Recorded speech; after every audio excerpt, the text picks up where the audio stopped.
Well, I said we'd come back again today and talk about soul desire as opposed to all the different things that can mimic a soul desire.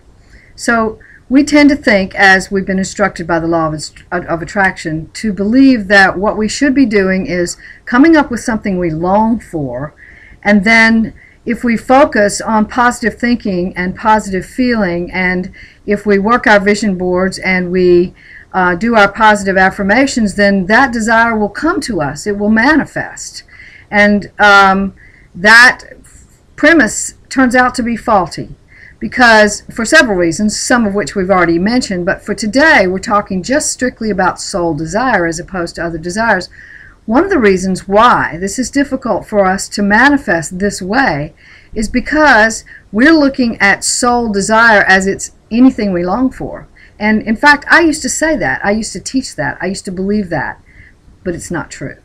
What's really true is that our desires can be very complex.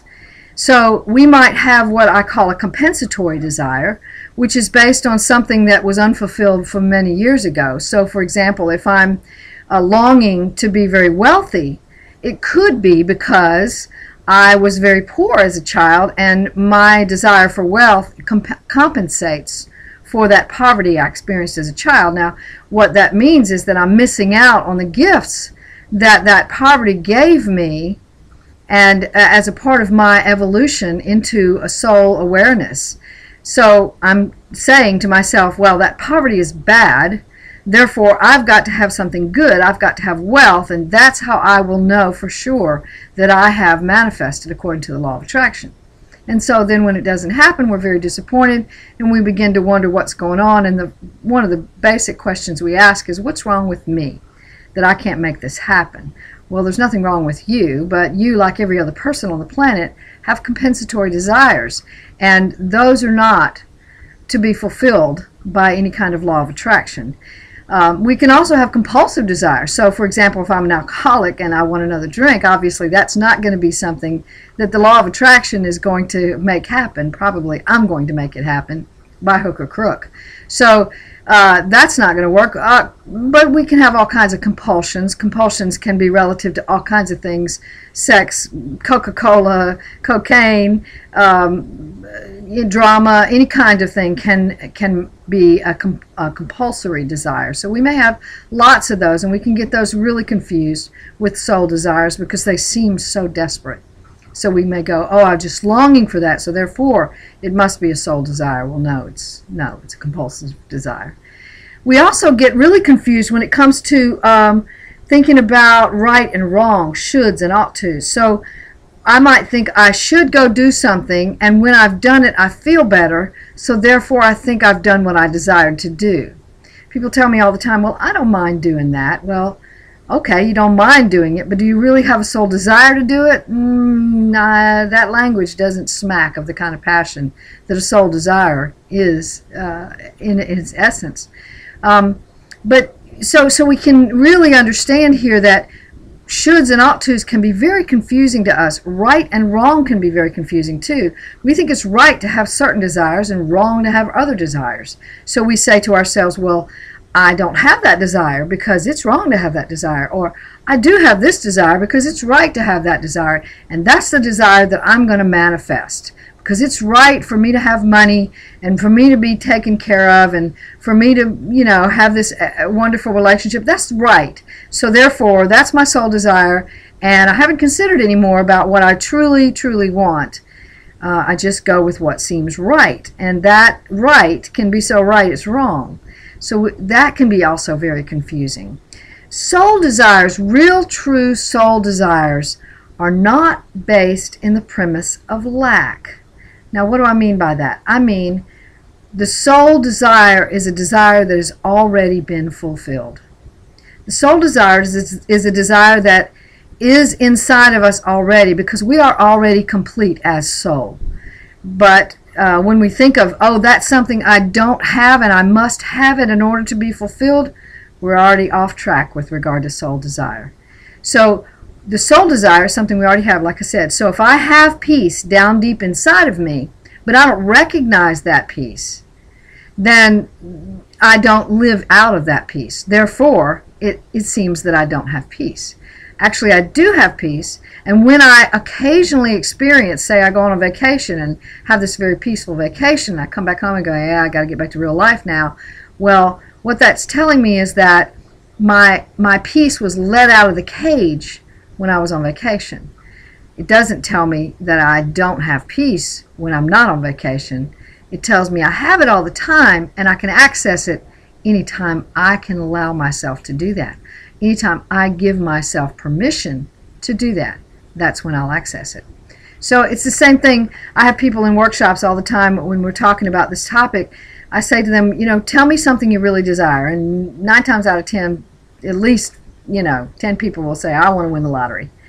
I say, okay, well, let's make it really big. Let's say you've won, what, $50 million, right? Let's just do it upright. You've won $50 million. Okay, so what are you going to do with that? Well, I'm going to take care of my kids. I'm going to take care of my mother. I'm going to take care of, I'm going to pay off the house. I'm going to pay off all my bills. And I'm going to buy a house in the Pacific and buy an island. Heck, I'll just go ahead and buy an island and live in the Pacific the rest of my life and be happy. So, okay. All right, so I say, well, all right, now you've got that. You've done all those things with your money. You have the $50 million. You've completed all the tasks you wanted to complete. What do you now have? Most of them will say peace of mind or happiness, something like that. And I say, that is what you really wanted. The money was just how you were going to get there. So see, that's another thing we get mixed up with soul desire. The how we're going to get there, the method by which we will attain this thing we think we lack that is going to make us be fulfilled, that is seen to be the desire. I want that $50 million. I've got to have that $50 million because that $50 million represents my happiness. So you see how we can get really, really confused about what is and what isn't a soul desire. But again, soul desire is not based in lack. It is something we already have and can therefore manifest because we already have it. So what soul desire does is it goes within to seek itself, and once it's found itself, it mates with itself, it unions with itself, it becomes one with itself, and then it manifests, it radiates outward.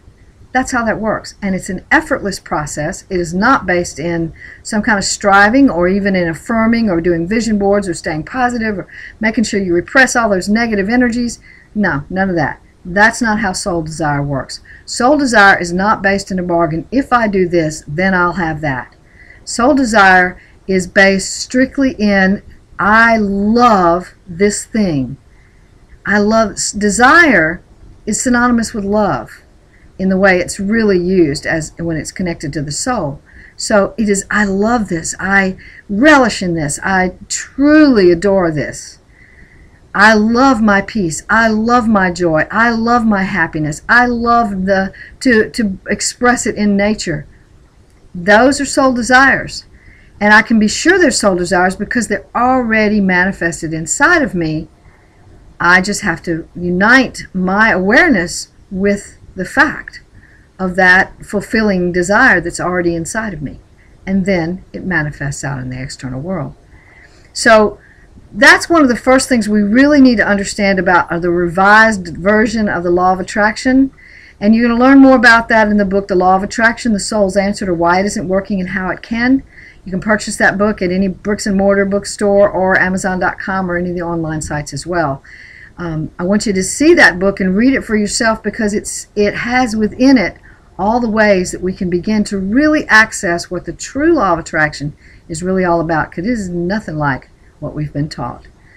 So we're going to have another time soon, very soon. We're going to do another session. I'll be talking then about what the sacred texts really say about the law of attraction. We've been taught that the sacred texts agree with the law of attraction as we've been taught that it was stated, that if we were always positive, we would attract positive things, and when we're negative, we attract negative things. That's not what the sacred texts say.